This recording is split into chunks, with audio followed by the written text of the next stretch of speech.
हज़रात मिल्लत इस्लामी अस्सलामु अलैकुम व रहमतुल्लाहि व बरकातुहू। अल्हम्दुलिल्लाह अल्हम्दुलिल्लाहिल हन्नानिल मन्नान अल्लज़ी खलक़ल इंसान व अल्लमहुल बयान वस्सलातु वस्सलामु अला रसूलिही सय्यिदिल इंसी वल जान व अला आलिही व अस्हाबिही ज़विल खैरि वल इहसान अम्मा बअद। फ़अऊज़ु बिल्लाहि मिनश शैतानिर रजीम बिस्मिल्लाहिर रहमानिर रहीम। वमन नुअम्मिरहु नुनक्किसहु फ़िल ख़ल्क़ि अफ़ला यअक़िलून। सदक़ल्लाहु मौलानल अज़ीम। बारगाह रिसालत मुआब सल्लल्लाहु अलैहि वसल्लम में दुरूद पाक का हदिया पेश करें। अल्लाहुम्मा सल्लि अला सय्यिदिना व मौलाना मुहम्मदिन मअदनिल जूदि वल करम व आलिही व अस्हाबिहिल किराम व इब्निहिल करीम व बारिक व सल्लिम सलातन दाइमतन सरमदन अबदा। कुरान अज़ीम में अल्लाह अज़्ज़ा व जल इरशाद फरमाता है, सूरह यासीन की यह आयत है, हम जिसको लंबी उम्र देते हैं उसको उसी हालत की तरफ लौटा देते हैं जिसमें वो पहले था। यानी मैं आयत का मफहूम अर्ज कर रहा हूं। इंसान की शुरुआत जो होती है बचपने से, बच्चा है, बच्चा जिस कैफियत में बड़ा होता है, जवान होने के बाद एक पूरा इंसान नजर आता है। बच्चे को पूरा इंसान नहीं कहा जाता, उसकी अक्ल भी कम है, उसकी समझ कम है, उसके चलने फिरने में कमजोरी है, खाने पीने में मुकम्मल नहीं है। लेकिन जब बूढ़ा होता है तो उसको वापस बचपने की तरह बना दिया जाता है। इंसान की जिंदगी जहां से शुरू हुई उसी तरफ वापस आ जाती है। अब इस आयत की तफसीर में उलमा इज़ाम, मुफस्सिरीन इज़ाम ने फरमाया है कि एक हालत से दूसरी हालत की तरफ फेर दिया जाना, इसको नुनक्किसहु फ़िल ख़ल्क़ कहा जाता है। सूरह यासीन की जो आयत मैंने आपके सामने पढ़ी, हमारी जिंदगी जैसे शुरू हुई, बचपने में दांत नहीं थे, सिर्फ दूध पी सकते थे और कोई हार्ड ग़िज़ा नहीं खा पाते हैं। बचपने में हाजमा इतना मजबूत नहीं था कि गोश्त मछली सब खा लें, वो नरम ग़िज़ा खाता। बचपने में वो खुद से चल नहीं पाता था, किसी के सहारे की ज़रूरत होती थी। बचपने में बोलने में ततलाहट आती, साफ साफ अल्फाज नहीं बोल पाता। छोटा बच्चा एक सवाल को बार बार करने लगता है, उसी चीज को बार बार पूछता है। छोटा बच्चा कभी कभार खुद से पेशाब पखाना कर लेता है, उसे एहसास नहीं हो पाता बिस्तर में। उसकी सफाई के लिए उसके साथ किसी की जरूरत होती है। अब हम आते हैं बचपने से, जब बड़ा हुआ जवानी में ये सारी चीजें उसकी परफेक्ट हो गई, लेकिन जैसे ही बूढ़ापे को पहुंचा फिर से वही हालत पर आया कि अब बूढ़ा भी दांत गिरने की वजह से हार्ड चीजें खा नहीं पाता। बूढ़े को भी नरम ग़िज़ा देनी पड़ती है। बूढ़े का भी हाजमा मजबूत नहीं होता कि हर चीज वो हजम कर ले जाए। बूढ़े के अंदर भी अब किसी के सहारे की जरूरत आ गई। इतनी कमजोरी आ गई कि खुद से खड़ा होकर के चल नहीं सकता, किसी के सहारे की जरूरत है। बूढ़े के अंदर भी भूलने की आदत आ गई। बूढ़े के अंदर भी एक चीज को बार बार पूछने की आदत आ गई जो बच्चे के साथ थी। बूढ़े के अंदर फिर वो मकाम भी आ गया कुछ बूढ़ों को कि पेशाब पाखाना निकलने लगा और उनको पता भी नहीं चल पा रहा है। कंट्रोल खत्म होने लग गया जिस्म का। बिस्तर पर उनके पेशाब पखाने भी हो गए। बहुत सारे बूढ़ों के साथ ये मामला होता गया। वे कहा गया इंसान जहां से शुरू हुआ था पलट करके वहीं आया है, उन्हीं हालात की तरफ उसे लाया गया है और फिर उसका खात्मा हो जाएगा। मैं ये बात इसलिए अर्ज कर रहा हूं कि गालिबन ऐसा लगता है कि दुनिया भी जिस अंदाज से शुरू हुई थी पलट करके उसी अंदाज पर आ जाएगी। आज के हालात हमें ये बता रहे हैं। अगर आज के जमाने में किसी से कहा जाए कि दुनिया वापस अपने पहले मदार पर आ जाएगी, पहले कैफियत पर आ जाएगी तो लोग हंसेंगे। दुनिया की पहली वाली कैफियत ये है, जमीन में बीज बो, फसल आए तो अनाज निकालो, चक्की में आटा पीसो और रोटी बनाओ और खाओ। ना कोई मशीन का तस्वुर, पत्थरों को टकरा करके आग जलाओ और दिए रोशन करो और घर को उसी से उजाला करो, यही पहली की कैफियत थी। कपड़े अपने हाथ से सिलो, बाकी कोई चीज नहीं थी। घोड़सवारी करो, कोई सवारी नहीं थी, न कार न गाड़ी न प्लेन न ट्रेन, कोई चीज नहीं थी। जानवरों पर सवारी किए जाते थे। दुनिया की ये पहली कैफियत है। आज मैं अगर कहूं कि दुनिया की उसी पहली कैफियत पर वापस आना पड़ेगा तो लोग हंसेंगे, ऐसा कैसा पॉसिबल है, मुमकिन नहीं है। लेकिन मेरे अजीजों, आज मैं एक बहुत अहम बात आपके सामने रखने जा रहा हूं। हो सकता है दुनिया उसी पहली वाली कैफियत पर वापस आ जाएगी, उसी कैफियत पर जहां से शुरू हुई थी। आज के हालात देखकर यह लगता है पेट्रोल, मिसाइल और न्यूक्लियर वेपन्स के जरिए से पूरी दुनिया ऐसी तबाह हो रही है। ये तो अभी हथियारों का इस्तेमाल पूरा नहीं हुआ। जो हथियार ये सुपर पावर कंट्रीज बना करके बैठे हुए हैं, इनका अभी इस्तेमाल नहीं हुआ। 1945 में जो न्यूक्लियर का इस्तेमाल हुआ था, उसका असर आज तक होता है जापान में, नागासाकी और हिरोशिमा में। आज से तकरीबन 70 साल पहले इस्तेमाल की हुई चीजों का आज भी असर है। नस्लें वहां की लंगड़ी लूली हैं, जमीन बंजर है कि कभी सब्जा नहीं उगेगा, और उस जमाने में बनाया हुआ वो न्यूक्लियर वेपन था। 70 साल के बाद तो टेक्नोलॉजी बहुत आगे बढ़ चुकी है। आज के इनके पास जो न्यूक्लियर वेपन है, जो दानिश्वर बताते हैं कि एक कंट्री ही जिसके पास न्यूक्लियर, अमेरिका हो या रशिया हो, वो 9 बार दुनिया को तबाह कर सकते हैं। पूरी दुनिया की बात कर रहा हूं। इतने हथियार वो जमा करके रखे हुए हैं। उनका तो अभी इस्तेमाल नहीं है, बड़े बड़े मिसाइल का अभी इस्तेमाल नहीं। लेकिन मैं आपको जो बात छेड़ा कि क्या दुनिया वापस अपने पहली कैफियत पर आएगी, मैं आपको बहुत कोई पेशन गोई करने वाला, प्रेडिक्शन करने वाला, उस अंदाज में भविष्यवाणी करने वाला उस अंदाज से नहीं बता रहा हूं। कराइन और कयास, आज एक ही एनर्जी पर आपकी रोक लगा दी जाए तो दुनिया में हमारी जिंदगी ठप पड़ सकती है। आपको पता है तेल और गैस के मामलात में आज दुनिया जूझ रही है। सिर्फ ये इंडियंस का मसला नहीं है, तकरीबन दुनिया का।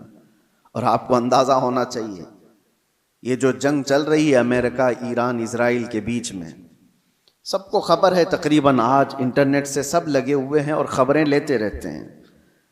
ईरान के पास एक हुर्मुज स्ट्रेट है जिससे सारे शिप्स गुजरते हैं।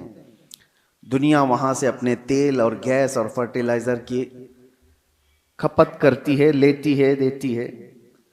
लेकिन हैरत की बात यह है, पूरी दुनिया वहां से जो ट्रेड करती है वो सिर्फ 25% है, 75% नहीं, 25% वहां से तेल दुनिया का आता है। मुझे हैरत इस बात की होती है कि ईरान ने सिर्फ 25% पर रोक लगाई तो अभी दुनिया इसकी हालत ये है। सिर्फ अभी 20-25% को रोका गया है, सप्लाई चेन रुक गई है, तो अभी से लोग पैनिक होना शुरू हो चुके हैं। ये तो अभी आपको अंदाजा नहीं, चंद दिनों के बाद जो हालात आने वाले हैं, अल्लाह ही खैर करे। शायद हम लोग लॉकडाउन से भी बुरी हालत की तरफ जा सकते हैं, अल्लाह बचाए। ये तो सिर्फ 25% पर अगर किसी ने रोक लगाई है तो दुनिया पैनिक हो रही है। मेरे अजीजों, वो वक्त आएगा, मेरे आका सल्लल्लाहु ताला अलैहि वसल्लम ने जो क़यामत के करीब होने वाली निशानियां बयान फरमाई, उसमें से बड़ी निशानियों में एक निशानी ये भी है कि कत्ल और खून रेजी बहुत बढ़ जाएगी। इतनी ज्यादा कि एक बाप की अगर 100 औलाद हैं तो 99 मर जाएंगे और एक बचेगा। कत्ल और हर्ज इतना बढ़ जाएगा। माल की कसरत हो जाएगी, ये भी हदीस पाक में है, जो क़यामत की निशानियां हैं उसमें। और ये जो हालात हैं, अभी किसी ने एक हदीस भी सोशल मीडिया पर नश्र करके बहुत वायरल किया था, उस पर भी मैं आपसे गुफ्तगू करूं। एक हदीस मिलती है, इज़ा रअयतुम अमूद अहमर क़िबल अल मशरिक़, जब ईस्ट की तरफ से, अब ये तो एरिया पूरा मिडल ईस्ट ही है, मशरिक की तरफ से तुम आग का सुतून देखो तो हुजूर फरमाते हैं फद्दखिरू ताम सनतिकुम, तो अपने एक साल का खाना जमा कर लो। और उसमें हदीस में यह भी कहा गया है, इज़ा रअयतुम उमूद अहमर उमूद नारिन अहमर, ऐसा हदीस के अल्फाज हैं, फी शहरी रमजान। हदीस में यह मिलता है कि रमजान के महीने में जब मशरिक की तरफ तुम आग उगलती हुई देखो तो अपने साल भर का खाना पानी जमा कर लो। अब एक तरह से इस हदीस पर जो कलाम है वो भी मैं अर्ज कर दूं, अक्सर अइम्मा इकराम ने इस हदीस को ज़ईफ करार दिया है, और ज़ईफ अहादीस बहुत सारी आमाल में मकबूल होती हैं, लेकिन जिन अइम्मा ने इसको जिक्र किया, अब उसकी तशरीह हम ये नहीं कहते कि जिस आग का और जिस सुतून का जिक्र आया है वो यही जंग के मुतालिक है और यही ईरान से निकलने वाली आग का है, यह हम यकीन के साथ नहीं कहते, लेकिन अल्फाज ये मिलते हैं कि मशरिक की सिमत से अगर तुम आग का मीनार देखो, ये मिसाइल जब उड़ते हैं तो ये आग का मीनार ही बन जाते हैं, आग का सुतून बन जाते हैं। बहरहाल बहुत सारी अलामात ऐसी हैं मेरे अजीजों, जिससे ये अंदाजा तो है कि ये आपस में दुनिया को तबाह करेंगे, ये ताकतें टकराएंगी और दुनिया को तबाह करेंगी। आम लोगों की मौत कसरत से होगी, बड़े लोग अपनी अपनी सिक्योरिटी और अपनी हिफाजत का इंतजाम करके बैठे होंगे, आम इंसानों को मरने के लिए छोड़ दिया जाएगा। जंगों में सबकी तबाही है, कहने को तो अमेरिका कल ऐलान कर देगा कि हम जीत गए, जीत किस बात की है? क्या इंसानों के हजारों कत्ल के बाद कोई जीतता है? इधर भी कत्ल उधर भी कत्ल, और इंसानों की मौत के बाद विनर किसको कहा जाता है? यह तो सिर्फ और सिर्फ अपने नफ्स को बड़ा बनाने का एक जरिया है, बाकी जीत किसी की नहीं होती जंगों में। मरते इधर भी हैं, मरते उधर भी हैं। हाँ, इतना है कि इधर कम मरे उधर ज्यादा मरे, लेकिन मौत तो है। तो ना हक जो लोगों का कत्ल होता है और इंसान इसमें मारे जाते हैं, ये सिर्फ और सिर्फ ताकतों के टकराव से है। मैं आपसे एक बात अर्ज कर रहा हूं, अंदाजा करो कि अगर दुनिया ने तुम्हारे सप्लाई चेन की नस को थोड़ी देर के लिए रोक लिया तो तुम क्या करोगे? एक वक्त वो आएगा जब मुखबिर सादिक सल्लल्लाहु तआला अलैहि वसल्लम ने फरमाया, कहत इतना ज्यादा हो जाएगा कि लोग एक दूसरे का गोश्त खाने की कोशिश करेंगे। कहत साली ऐसी आ जाएगी, सारी कहत साली। किसको कहते हैं कहत? एक हदीस में तो मिलता है कि दज्जाल के आने से 3 साल पहले पहला साल ऐसा होगा कि जमीन 1/3 हिस्सा सब्जा उगाना रोक देगी और आसमान 1/3 हिस्सा बारिश बरसाना छोड़ देगा। और दूसरा साल ऐसा आएगा कि जमीन आधा हिस्सा सब्जा उगाना छोड़ चुकी होगी और आधा हिस्सा आसमान बारिश बरसाना रोक देगा। और तीसरा साल ऐसा आएगा कि जमीन पूरा हिस्सा सब्जा उगाना छोड़ चुकी होगी और आसमान पूरा ही बंद हो चुका होगा, कोई बूंद कतरा नहीं गिरेगा बारिश का। और उस वक्त लोग कहत में ऐसे मुब्तला होंगे कि उनके पास खाने पीने की कोई चीज नहीं रह जाएगी। ये तो दज्जाल के ज़ुहूर से पहले की अलामत बताई गई है, लेकिन कुछ रिवायात मैं आपके सामने ये भी रखता हूं। जिन चीजों के हम हैबिटेट हैं, आदी हैं, उन चीजों के इस्तेमाल पर अगर रोक लगी तो हमारी जिंदगी अथल पथल हो जाएगी। आपको सिर्फ ऐसा लगता है कि गैस और तेल के रुकने से क्या होगा, किसी एनर्जी इंफ्रास्ट्रक्चर पर हमला होने से क्या होगा? मेरे अजीजों, आज जिस सिचुएशन में हम हैं, हमारी जिंदगियां पूरी उलट पलट हो जाएंगी। हम वो लोग नहीं हैं जो चक्की पीस कर खाने वाले थे। आज मशीनों के दौर में जीने वाले लोग हैं। तुम्हारे पास एक चम्मच मसाला भी बगैर मशीन के पिसा हुआ नहीं होता। हर चीज के लिए तुम्हें एनर्जी की जरूरत है, हर चीज के लिए तुम्हें करंट और तेल और गैस की जरूरत है। ऐसी आदत हमें आज लगी हुई है। हमारा कोई खाना बगैर मशीनों से गुजरा हुआ नहीं आता, कोई खाना। हाँ, सिर्फ और सिर्फ कुदरती फल फ्रूट खा लिए तो अलग बात है, बाकी सारे जो खाने के जो हमारे आदात हैं ये बगैर एनर्जी प्रोसेस से नहीं आते हमारे पास।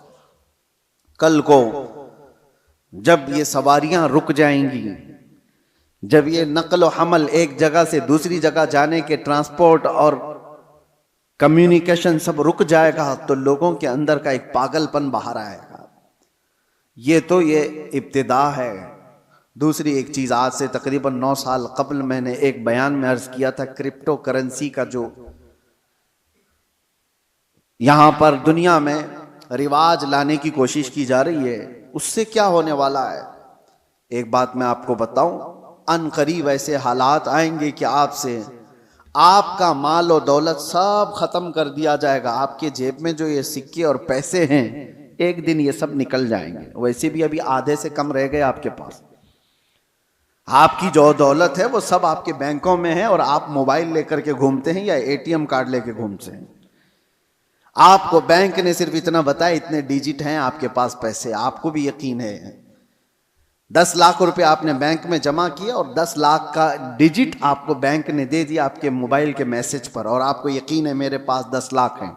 पकड़ने में कुछ भी नहीं आपके पास, और ना ही रोज जाकर के आप बैंक का मुशाहिदा कर रहे हैं कि मेरे जो नोट दिया था वो है कि नहीं है कि नहीं है।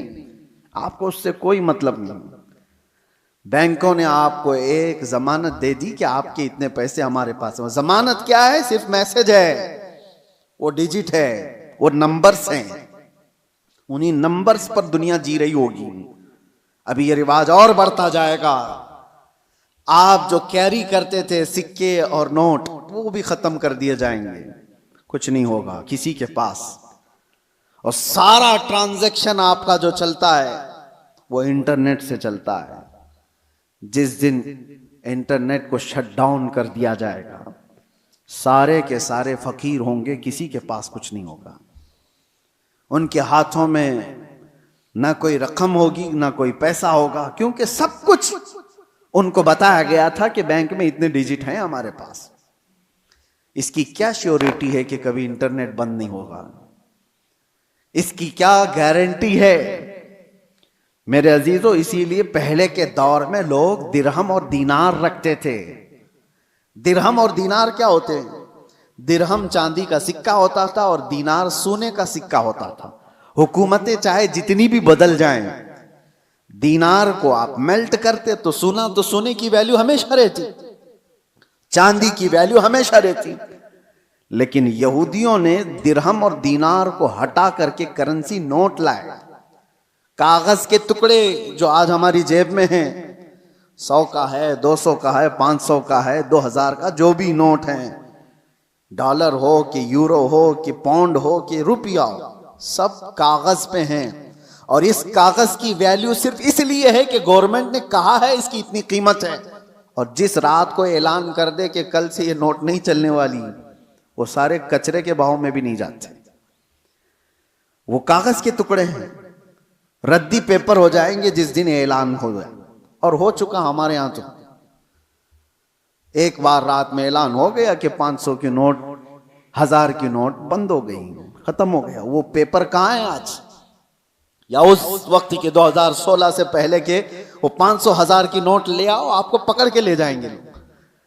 उसकी कोई वैल्यू नहीं है, उसकी कोई हैसियत नहीं। तो वो कागज के टुकड़े। तो पहले दुनिया दिरहम और दीनार से कागज के टुकड़े पे आई, कागज के टुकड़ों से फिर एटीएम कार्ड पे आई, फिर कार्ड भी कैरी करने की जरूरत नहीं, अब सिर्फ मोबाइल में आई। आप मोबाइल से सारा ट्रांजैक्शन करो, इधर से मैसेज उधर गया, उधर से मैसेज इधर आया। बाकी हैरत होती है, कभी हम टैक्सी में बैठे हैं, 500 रुपये हो गए, ना मैंने जेब से कुछ निकाला ना उसने लिया, इधर से मैसेज उधर गया, उसको भी यकीन है मेरे पास 500 आ गए। मेरे पास भी वही मोबाइल, उसके पास भी वही मोबाइल, मोबाइल सिर्फ इतना कह दिया उसको कि 500 का एक मैसेज छलक गया है, हाँ वो आगे बढ़ गया, ये यकीन बढ़ता चला गया इन डिजिट्स के ऊपर, इन नंबर्स के ऊपर। वक्त ऐसा आएगा कि सारी जिंदगी इन्हीं नंबर्स पर घूम रही होगी, एक दिन अचानक ये सारे मुआसलात का जरिया बंद कर दिया जाएगा और लोग कहत साली के शिकार होंगे। आप किससे पूछेंगे? आज जो दुनिया बिटकॉइन का और क्रिप्टो करेंसी में पैसे लगाती है, उसका तरीका क्या है पता है आपको? बिटकॉइन एक गायबाना करेंसी है, किसी कंट्री की करेंसी नहीं। डॉलर आपने देखा है, यूरो आपने देखा है, पाउंड इंग्लैंड का आपने देखा, रुपया भी देखा है। बिटकॉइन क्या है वो देखा ही नहीं किसी ने, वो है ही नहीं। वो एक क्रिमिनल दुनिया चलाती है और उन्होंने अपनी एक कीमत उसकी लगाई है और रोज बढ़ती जाती है कीमत। 40 लाख, 50 लाख, 60 लाख एक एक बिटकॉइन खरीदने के लिए लोग पैसे लगाते हैं। आपने 60 लाख रुपए देकर एक बिटकॉइन खरीदा, सामने वाले ने कहा कि हाँ एक बिटकॉइन आपका है। कहाँ है वो? उसने नंबर दिया है खाली, कोई सोना और चांदी उठा के नहीं दिया, कोई गारंटी नहीं है। बस इस पर भी दुनिया पागल है और लाखों की तादाद में क्रिप्टो करेंसी और ये बिटकॉइन को खरीदने के लिए पागल है दुनिया, पैसे लगाई हुई है। जो चीज दिख ही नहीं रही है उसको भी खरीदा जा रहा है, लिया जा रहा है। मेरे अजीजों, मैं आपको उन आखिरी अलामात के बारे में कह रहा हूं कि दुनिया कभी तरक्की करते करते करते इतने आगे जा चुकी जो उसकी खुद की तबाही का जरिया है। इंसान खुद अपने आप को तबाह कर लेगा। आज ये तमाम जराया पर निर्भर होकर के रहना, यह हमारी तबाही के करीब जाने का है। अब मेरी बातों को कुछ मॉडर्न लोग ये कहेंगे कि ये पुराने ख्यालात की बात कर रहे हैं, तरक्की को नहीं चाहते हैं, आसानी को नहीं चाहते। मेरे अजीजों, तरक्की और आसानी कौन नहीं चाहता, लेकिन तुम्हारे पास श्योरिटी और गारंटी क्या है? किसी चीज की नहीं। और आज दुनिया को जिस अंदाज से निर्भर करके रखा गया है, तकरीबन पौनी दुनिया ऐसी है आज जो क्रेडिट पर तिजारत करती है, सूद पर तिजारत करती है। सबको क्रेडिट कार्ड पकड़ाए गए हैं, तुम सूद भरते रहो, इंटरेस्ट भरते रहो। लोन की दुनिया पर आधे से ज्यादा दुनिया चल रही है। मेरे अजीजों, यही कुर्बे क़यामत की अलामात हैं, ये निशानियां हैं। मैं आज ही पढ़ रहा था हदीस पाक, हुजूर सल्लल्लाहु ताला अलैहि वसल्लम की एक हदीस है, लोग जिना रास्ते पे ऐसा कर रहे होंगे जैसे गधे और कुत्ते करते हैं। और उस जमाने में सबसे शरीफ आदमी कौन होगा पता है आपको? जिना कर रहे होंगे लोग नंगे होकर के, उनमें सबसे शरीफ आदमी वो होगा जो ये कहेगा कि भाई थोड़ा दीवार के पीछे चले जाओ।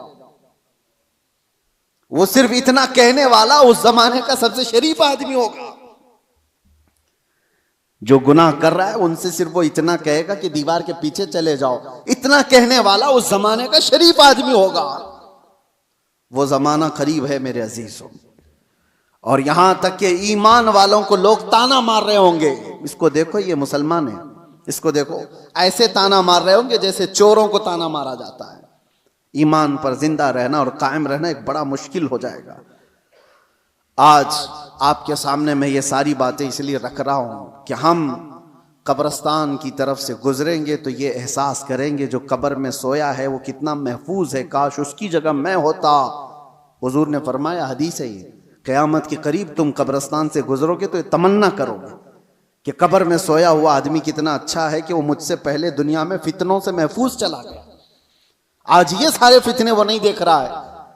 एक बात आप याद रख लेना, ये जंगों के हालात दुनिया को अभी बदल के रखने वाले हैं। अगले साल तक अल्लाह ने अगर जिंदगी दी तो देखना दुनिया का नक्शा बदल चुका होगा, जीने के अंदाज बदल चुके होंगे, बहुत सारी नई चीजें आपको सुनने में आएंगी और देखने को मिलेंगी, तौर तरीके बदल चुके होंगे। अचानक होने वाले हालात पूरी दुनिया को एकसर बदल कर रखेंगे। इसलिए हर घड़ी आप एक्टिव रहो कि ईमान के साथ दुनिया से जाना है। इन फितनों के दौर में हर घड़ी आप अपने ईमान की हिफाजत की फिक्र करो। अब जो दौर आ रहा है इससे खतरनाक दौर दुनिया की इब्तिदा से लेकर अब तक नहीं आया, कभी नहीं। इससे ज्यादा खतरनाक दौर कभी पहले नहीं आया। जो आने वाला है वो दज्जाल के ज़हूर का जमाना है। नबी अकरम सल्लल्लाहु अलैहि वसल्लम ने फरमाया, रुए जमीन पर सबसे बड़ा फितना होगा दुनिया का। और नबी आखिरुज़्ज़मा खुद दुआ करते थे अल्लाह की बारगाह में कि अल्लाह मुझे दज्जाल की फितनों से महफूज रख। तो सैयदुल अंबिया जिसकी दुआ करके पनाह मांगते हो, हमारा हशर क्या होगा, हमारा हाल क्या होगा। जिसको बचने की फिक्र होगी अल्लाह उसकी हिफाजत करेगा। जो बचने की फिक्र ही नहीं करता हो, खौफ ही ना हो उसके दिल के अंदर, फिर तो वो खत्म हो जाएगा। अब मैं एक और हदीस बयान करके मेरे अपने मौजू के सिलसिले में, मैंने आज क्यों छेड़ा इसको, ईरान, अमेरिका, इजराइल, ये दुनिया में अभी सबकी जुबानों पर चल रहे जंग के हालात हैं। इस दौरान मैंने हदीस ये पढ़ा कि दज्जाल के जाहिर होने का वक्त जो है वो अल्लाह बेहतर जाने, लेकिन जो जगह है नबी पाक सल्लल्लाहु अलैहि वसल्लम ने फरमाया वो भी ईरान की तरफ से ही जाहिर होगा। दज्जाल के जाहिर होने की जगह जो बताई गई वो मशरिक की तरफ से जाहिर होगा। ईरान का एक शहर है इस्फहान। नबी पाक सल्लल्लाहु तआला अलैहि वसल्लम फरमाते हैं, यतबउ दज्जाल मिन इस्फहान 70 अल्फन। हुजूर फरमाते हैं इस्फहान शहर से 70,000 यहूदी दज्जाल की फौज में शामिल होंगे। अब ये इस्फहान कहां है? इस्फहान तो ये ईरान का शहर है। 70,000 यहूदी हैं यहां पर? नहीं, लगते तो नहीं है, लेकिन हदीस पाक है। अल्लाह के नबी सल्लल्लाहु अलैहि वसल्लम ने फरमाया 70,000 यहूदी दज्जाल की जमात में दाखिल होंगे। वो ईरान के इस शहर से दाखिल होंगे, उसकी फौज में आएंगे। हो सकता है लोग मेरे इस बयान को यूं कह रहे हो कि ये ईरान के खिलाफ बोल रहे हो। मेरे अजीजों, आज जिन हालात और जो कैफियत को हम देख रहे हैं, हम मजलूमों के साथ खड़े, जालिम के साथ कभी नहीं खड़े होंगे। इस्लाम की खासियत है ये, जालिम के साथ कभी नहीं खड़े होंगे। जालिम अमेरिका है, जालिम इजराइल के यहूदी हैं, पूरी दुनिया को इन्होंने जुल्म की चक्की में पीसा है।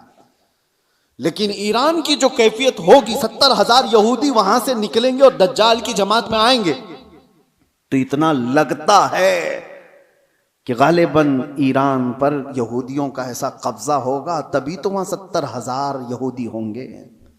वो दौर आएगा। आज जिस हालत में ईरान लड़ रहा है, चंद बातें लोगों को खुश कर रही हैं। ईरान ने इतना ठोका, इतना मारा, हो सकता है, और यहूदियों को और सुपर पावर को घुटने टेकने पर मजबूर किया। ये वक्ती ताकत हो सकती है और अल्लाह कामयाबी दे, हम इसके खिलाफ नहीं हैं। लेकिन हदीस पाक, मुझे इस हदीस पाक से ये लगता है वो वक्त आएगा जब ईरान पर यहूदियों का एक गलबा होगा, तभी तो वहां से दज्जाल की जमात में लोग शामिल होंगे। दूसरी हदीस ये भी मैं बताऊं, इमाम मेहदी जब जाहिर होंगे तो फरमाएगा इमाम मेहदी की जो फौज होगी वो कुस्तुनतुनिया को फतह करेगी। कुस्तुनतुनिया क्या है? कॉन्स्टेंटाइन जिसको कहा जाता है, ये इस्तांबुल शहर है जो आज का टर्की का शहर। अब हदीस सुनो, इस्तांबुल शहर क्यों फतह होगा? वहां तो मुसलमान हैं। आज जो हालात हैं इस्तांबुल में, अजानों की आवाजें गूंज रही हैं, लोग नमाज पढ़ रहे हैं, फिर इमाम मेहदी क्यों फतह करेंगे? लगता इससे भी यह है कि यह भी शहर मुसलमानों का नहीं होगा उस वक्त, ये भी ईसाई और यहूदियों के हाथ में जा चुका होगा और इमाम मेहदी के ज़माने में उसको फतह किया जाएगा। और हदीस के जो अल्फाज मिलते हैं, तरतीब, पहले क्या होना है, इमाम मेहदी ज़ाहिर होंगे, वो दिमश्क की तरफ लोगों को लेकर जाएंगे और फिर ये जंग होगी और फतेह कुस्तुनतुनिया होगा, यानी इस्तांबुल फतह होगा। वो तो सिर्फ 2 तकबीर पर फतह हो जाएगा, ये रिवायत में मिलता है। इमाम मेहदी और मोमिनीन की जो जमात है वो शहर के बाहर खड़े होकर अल्लाहु अकबर कहेगी, आधा शहर फतह हो चुका होगा। दूसरी बार अल्लाहु अकबर कहेंगे, शहर फतह हो चुका होगा। बड़ी जंग का जिक्र नहीं है, और फतह हो चुका होगा उसी वक्त ये अफवाह फैल जाएगी दुनिया में कि दज्जाल जाहिर हो गया है और उसका फितना मशहूर हो गया है। तो इमाम मेहदी के साथ जो लोग होंगे वो दज्जाल के मुकाबिल में वहीं से निकलेंगे। तो इमाम मेहदी के मुतालिक जो बात है, अभी जो मैंने कहा कुस्तुनतनिया, ये भी इस्तांबुल शहर उस वक्त शायद हम मुसलमानों के हाथ में नहीं होगा, तभी तो फतह होगा। और तीसरी एक खास बात, जो बात मैंने छेड़ा था, हुजूर फरमाते हैं जो मुजाहिदीन उस आखिर जमाने की जंग में शरीक होने वाले हैं, हुजूर फरमाते हैं अल्लाह ने उन पर आग को हराम फरमा दिया। रुए जमीन के बेहतरीन लोग होंगे जो इमाम मेहदी की फौज में शामिल होकर मुकाबला कर रहे होंगे दज्जाल से। लेकिन साथ में हुजूर फरमाते हैं, अब सुनिए तवज्जो, जिस जुमले पर मुझे बहुत ज्यादा ताज्जुब है, फरमाते हैं हुजूर कि मैं यहीं से उनके घोड़ों के रंग को भी देख रहा हूं। नबी पाक सल्लल्लाहु ताला अलैहि वसल्लम मुखबिर सादिक हैं, वो गैब की खबर जानते हैं, बाद के हालात देख रहे हैं, अल्लाह ने उनको इल्म अता किया। ये सब अपनी जगह पर, यह हमारा अकीदा है। लेकिन इस जुमले पर तवज्जो करें, क्या उस जमाने की फौज घोड़े पर बैठी होगी? हुजूर फरमाने में उनके घोड़ों का रंग देख रहा हूं। तो इसी हदीस से मुझे यह कहना पड़ा, शायद दुनिया जहां से शुरू हुई थी वहीं से वापस आ जाएगी। दौर ऐसा आ जाएगा कि जहां से दुनिया शुरू हुई थी वो घोड़सवारी थी, सवारियां थी, लड़ाई के दौर भी तलवारों के थे, नेज़े और भाले के थे, मिसाइल और ये सारे जेट तैयारे नहीं थे। इसीलिए एक मशहूर साइंसदान आइंस्टाइन की बात मैं कोई अपने हवाले के लिए या मेरी तायीद के लिए नकल नहीं कर रहा हूं, लेकिन मशहूर है जमाने में। उसने कहा था थर्ड वर्ल्ड वॉर कैसे होगी ये मुझे पता नहीं, लेकिन फोर्थ वर्ल्ड वॉर होगी तो लकड़ियों से लड़ी जाएगी। तो उससे पूछा गया ऐसा क्यों? कहा थर्ड वर्ल्ड वॉर में दुनिया इतनी तबाह कर देंगे ये लोग न्यूक्लियर पावर से कि कुछ बचा ही नहीं होगा, और बाद में जो लोग बचे होंगे वो लकड़ियों से लड़ेंगे। या उसके अपने प्रिडिक्शन हो सकते हैं, मैं अपनी तायद में नहीं कह रहा हूं, लेकिन हदीस है पाक, हुजूर पाक सल्लल्लाहु ताला अलैहि वसल्लम फरमाते हैं। और ये एक हदीस ये भी है कि दज्जाल जिस गधे पर सवार होगा, वो भी हदीस में उसका जिक्र है कि वो 1 मील तक एक कदम रखेगा, और उसकी भी सवारी का जिक्र है। अब वो कौन सी सवारी है उसका जिक्र आया है हदीसों में। तो हम हदीस के जाहिरी माने को भी देखते हैं, और हो सकता है उसका बातिनी कोई और माना हो, लेकिन जब तक हदीस जाहिर में समझ में आती है उसी पर हम अमल करते हैं। आखिर जमाना शायद वैसा आने वाला हो। इसलिए मेरे अजीजों, बहुत तरक्की पर जो आज उरूज पर लोग नाज करते हैं, शायद दुनिया उनको पटक देगी, दुनिया उनको वापस उनके नशे के गुरूर को मट्टी में मिलाकर रख देगी। आज जिनके पास पेट्रोट मिसाइल हैं, जिनके पास चांद में जाने की सलाहियत, जिनके पास मरियन पनडुब्बियां ऐसी के समंदरों को चीर करके निकलने वाली सारे हथियार, सब कुछ था इनके पास, लेकिन जिस दिन ये सारी टेक्नोलॉजी मार दी जाएगी, खत्म कर दी जाएगी, ये किसी और के जरिए से नहीं, तुम आपस में मार लोगे एक दूसरे को। तुमने भी हथियार बनाए, हमने भी हथियार बनाए, दोनों मार लेंगे, एक दूसरे को खत्म कर देंगे। फिर जीने का सलीका वही होगा जो इंसानों के इब्तिदाई जमाने में था। इंसान दुनिया में जिस तरह से बगैर लिबास के सादा सा आया था, उसी अंदाज से फिर जीने का तरीका सीख लेगा और दुनिया वहीं पर आ जाएगी। और एक हदीस हुजूर पाक सल्लल्लाहु ताला अलैहि वसल्लम ने आखिरी वक्त के मुतालिक जो फरमाया कि क़यामत जब आएगी तो क्या हालत होगी उस वक्त, और हुजूर ने फरमाया सिर्फ शरीर लोगों पर, कुफ्फार और मुशरिकीन पर क़यामत आएगी, ईमान वाले खत्म हो चुके होंगे, हत्ता कि काबा शरीफ भी जला दिया जा चुका होगा। हदीस पाक में मिलता है काबा को खत्म करने वाला एक हबशी शख्स आएगा, कुरान उठा लिया जाएगा रुए जमीन से। ईमान वाले पूरी दुनिया पर नहीं होंगे जब क़यामत आएगी, और क़यामत आने के वक्त, ऐन वक्त जो सूर फूंका जाएगा, उस वक्त लोग क्या कर रहे होंगे? उस वक्त हुजूर फरमाते हैं कि सब अपने अपने कामों में मशगूल होंगे। कोई खेती बाड़ी कर रहा होगा, हल चला रहा होगा, कोई कपड़ा काट रहा होगा, और वो वहीं से अपनी कैंची फेंक देगा, हल चला रहा होगा वहीं फेंक देगा, वो आवाज सुनते ही, यहां तक के हामिला औरत के पेट से बच्चा निकल जाएगा। उस आवाज की दहशत से दूध पिलाने वाली मां अपने बच्चे को फेंक देगी। ये जो हदीस में है, वहां पर भी दुनिया की बड़ी तरक्कियात का जिक्र नहीं है। ये नहीं है कि बहुत हाई फाई इंटरनेट में आदमी बैठा होगा या मशीनें चला रहा होगा। वहां पर भी हदीस में जिक्र मिलता है कि हल चला रहा होगा, कैंची काट रहा होगा। फिर मुझे यही कहना पड़ता है कि दुनिया जहां से शुरू हुई थी उन्हीं हालात पर आ जाएगी। ये कैंची हाथ में लेगी और हल हाथ में लेगी, जमीन में बीज बोएगी और फसल उगाएगी, और जब आएंगे तो चक्की पीस करके अपने घर के खाने का इंतजाम करेगी।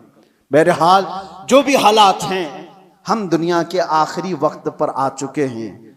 और एक ये भी बात मैं कह करके जाता हूं, बाज बुजुर्गों ने फरमाया इमाम मेहदी कब जाहिर होंगे, तो उसके मुतालिक बुजुर्गों ने फरमाया जब सारे मोमिनीन दुआ करने लग जाएं कि ऐ अल्लाह इमाम मेहदी को जाहिर फरमाते, तो अल्लाह तबारक व तआला करीब है कि उनको जाहिर फरमाएगा। लेकिन आज की सिचुएशन ये है, मैं देखता हूं हम सारी दुआएं करते हैं, क्या मोमिनीन की आम जमातें इमाम मेहदी के जाहिर होने की दुआ करते हैं? कहीं ये दुआ का भी रिवाज आम हो जाए कि अल्लाह इमाम मेहदी को जाहिर फरमाते।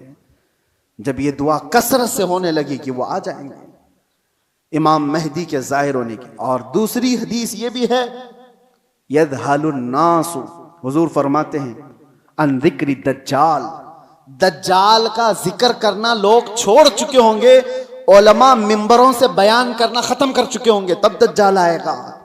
जब तक दज्जाल के बारे में अवेयरनेस होगा लोगों के दरमियान, दज्जाल नहीं आएगा। लोग बयान करना छोड़ चुके होंगे और उसका जिक्र करना तर्क कर चुके होंगे। ये दोनों चीजें हमारे अंदर आने ना पाए। अल्लाह तबारक व तआला हम सबको आखिरी जमाने की फितनों से महफूज फरमाए। आज जो होने वाले हालात हैं उसके लिए आप अपने अपने इंतजामात में, लोग आज अपना राशन पानी सब जमा कर रहे हैं, मैं कहता हूँ अपना ईमान भी जमा करके रखो, अपने आमाल और अपने अकीदे की हिफाजत करो। कल के आने वाला दौर, एक दिन दो दिन रोटी ना खा करके अगर आप रह भी जाओगे, लेकिन ईमान के बगैर दुनिया से जाओगे तो हमेशा जहन्नम में जलाए जाओगे। ईमान की हिफाजत भी आज उतनी ही जरूरी है, इसलिए कि आदमी जब मुसीबतें आती हैं तो इनकार खुदा कर बैठता है, वो लोगों के पीछे चल भागता है। वो दौर आएगा जब लोग अपने माल की तरफ तुम्हें बुलाएंगे, तुम्हारे पास होगा कुछ नहीं तो भागोगे उनके पास, अपना ईमान भी बेच दें, सब कुछ, कि मुझे मेरे बच्चों को खिलाना है, मैं आज इसके पास जाऊंगा, इसके पास माल है, इसके पास खाना पानी है, इसके पास राशन है, ये सब कुछ दे रहा है। ये कहा गया कि दज्जाल रोटियों के पहाड़ लेकर चलेगा। जब दुनिया में कहत होगा, लोग खाने के मोहताज होंगे और दज्जाल के पास ग़िज़ा के पहाड़ होंगे, चल रहे होंगे साथ में। दुनिया भूखी उसके पीछे लपक जाएगी कि रोटियों का पहाड़ इसके साथ है, तो खाने का जखीरा जिसके पास होगा दुनिया पागल की तरह उसकी तरफ लपक जाएगी। तो आने वाला दौर अगर कहत का है तो आप ये भी ईमान रखो कि जहां खाना बट रहा है वहां ईमान वाला नहीं जाता। जहां मेरे मुस्तफा की मोहब्बत बट रही है, भूख को तर्क करेगा, मेरे आका के कदमों को इख्तियार करेगा। अल्लाह ताला हमें हुजूर के कदमों में जिंदगी अता फरमाए, ईमान के साथ जिंदा रखे और ईमान के साथ इस दुनिया से उठाए। व आखिर दावाना अनिल हम्दुलिल्लाहि रब्बिल आलमीन। अस्सलामु अलैकुम।